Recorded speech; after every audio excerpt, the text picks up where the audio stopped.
রিফাত রশিদকে সভাপতি করে বৈষম্যবিরোধী ছাত্র আন্দোলনে নবনির্বাচিত কমিটি আত্মপ্রকাশ করেছে।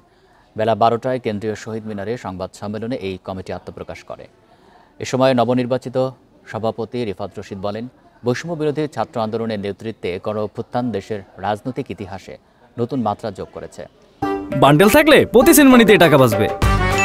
বিকাশ সেনমানি বান্ডেল কিনে জিতুন প্রতি লেনদেনে। এই অভ্যুত্থানকে ক্ষমতার পালাবদলের উপলক্ষ করতে দেওয়া যাবে না। বৈষম্যবিরোধী ছাত্র আন্দোলনের ব্যানার ব্যবহার করে কোনো অন্যায় করলে কঠোর ব্যবস্থা নেওয়া হবে। পলাতক স্বৈরাচার শেখ হাসিনা এবং তার অনুসারীরা সামাজিক যোগাযোগ মাধ্যমে নানা গুজব ছড়াচ্ছে বলেও জানান তিনি। বলেন, দ্রুত জুলাই ঘোষণাপত্র দিতে হবে এবং সংবিধানের অংশ করতে হবে। নির্বাচনের আগেই সংস্কার বাস্তবায়নের কথা জানিয়ে আরও বলেন, সংস্কারের ভিত্তিতে আগামী নির্বাচন হতে হবে। গণ-অভ্যুত্থানে হত্যার বিচার সহ ভোটাধিকার হরণ, গুম, খুনের বিচার দাবি করেন তিনি।